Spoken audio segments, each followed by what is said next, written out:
न मागे काही अंगे जाण शुभांगे यक्षिणी. पाय धरले आणि पाय धरून म्हणला माते फक्त एवढा एक वेळेस सांग मी पुनरुपी तुला विचारणार नाही. मग भिडस्तव यक्षिणी पाही बोलत झाली ते समयी मने विवाह तव दैवे नाही इचिया विप्रवाया जाण वेळेस त्या मुलीविषयी सांगितलं की ह्या मुलीचं लग्न होणार नाही. माता पिता आप्त वर्ग न करीत आईचा संसर्ग ही जार कर्मी विचलन मार्गे उदरनिर्वाह करीना. संबंधात हिचा सांभाळ लहानाचा मोठे होईपर्यंत आई वडील करतील. पुन्हा हिचं नाव देखील आई वडील घेणार नाही कारण ही जाड कर्म करी आणि जाड कर्म करून स्वतःचा उदरनिर्वाह भागवे. त्याही वरे पूर्णाविषयी रोग व्याधी नाही शरीराशी शतवर्षे हिची कर्माशे प्रवर्तिती निश्चयी जाण पान. 100 वर्ष हिला पण आयुष्य त्याच्या भावाला पण 100 वर्षाचं आयुष्य. आईचे वधून ते वेळी यक्षिणी देवी गुप्त झाली ऐकून जीवी तळमळे नारायण विप्र त्या वेळा. वाईटच भविष्य नारायणाला माहितच झालं.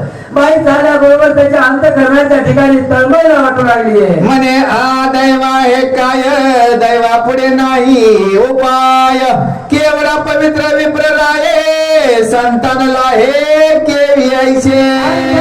नारायण विचार करू लागले माझे गुरु असणारे किती ज्ञानवान आहेत विद्वान आहेत भक्तिवान आहे आणि त्यांच्या पोटी असे संतती का उपजली. असो होणार ते होऊन जाते परी कोणते न देवेदची मात मनी ठेविले सुगुप्त साधी कार्यात वरी वरी.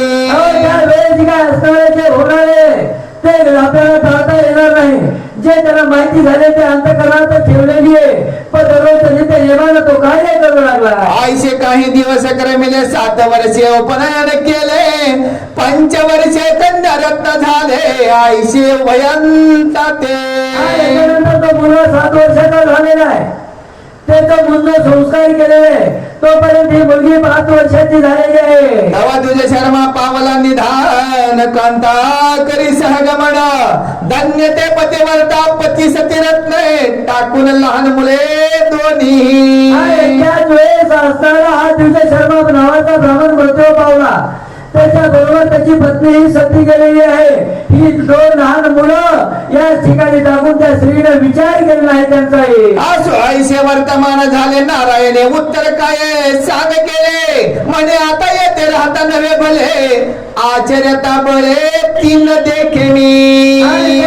नारायणाने विचार केला आता या घरी आपण थांबून उपयोग नाही कारण या दोघांची वृत्ती यांचं भविष्य त्याला माहित होतं. हे काय करतात कसं वागणार ते आपल्याला पाहता येणार नाही त्याच्यापेक्षा अगोदरच आपण इथून निघून जावा. आईचा निश्चय मानसी केला प्रेमास 4 क्रमिता झालाय मग ग्रामवासी जाण सकळाय निर्विता झाला कन्या पुत्र. त्याच्यानंतर तिथून पुढे 4 महिन्यापर्यंत त्या गावात त्यानं वास्तव्य केलं. गावातल्या पूर्ण माणसाने जे करते असतात त्यांच्याकडे जाऊन सांगितलं या लेकराचा तुम्ही सांभाळ करा. आपण प्रयाण आरंभिले तव ती कन्या पुत्र कोल्हाळे आडून या गळा पडू लागले देखते झाले आबला व्रत. कारण त्यांनी हे जे काय असणारे घाताचे एक नारायण हे नारायणाचा त्यांना आधार वाटत होता.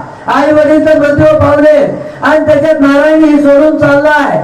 ही अवस्था पाहून या नारायणाच्या गळ्याला पडून हे 2 लहान मुलं रडू लागलेले. देखून या तयाची करुणा अश्रू आले जनाची नयना म्हणती हे भगवान जनार्दना ही बाळके केवी जगतील. आणि त्या वेळेच्या लहान लेकरांचा शोक दुःख पाहून इतर जे लोक पाहायला आले त्यांना दुःख वाटू लागले.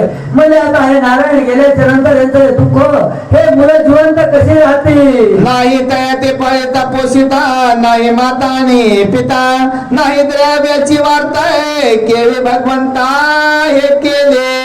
हे भगवंता हे काय केलं या बालकाने आई नाही वडील नाही ना द्रव्य नाही यांचा सांभाळ करणारा कुणी नाही आता हे जीवन कसे जगतील? आयसा जनाचा कोल्हड टपा टपा सुगळती सकळ नारायण हृदयचा कोमळ परे फुटके कपाळ पय यांचे आणि त्यावेळेस लोकही रडू लागले त्या मुलाचं दुःख पाहून. नारळाच्या डोळ्यातून पाण्याच्या धारा वाहू लागल्या.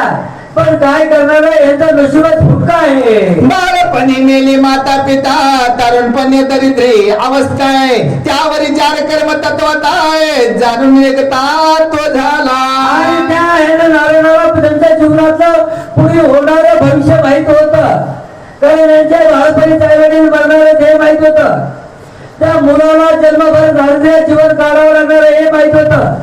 त्याची त्या दिवशी शर्माची मुलगी असणारी ती जहाल कर्म करणार हे माहित होतं. मग या दुःखात राहण्यापेक्षा इथून दूर गेलेलं बरं हा विचार केला आणि नारायण निघता झाला आहे. नारायण गेला निघून तळमळून लागले बाळे तोणी मग जन समुदाय व्यासून हे प्रतिपाळी दिन जननी करिता बरे तर नारायण निघून गेल्याच्या नंतर त्या मुलाचा सांभाळ त्याचे जे काय असणारे गावातले लोक करू लागले.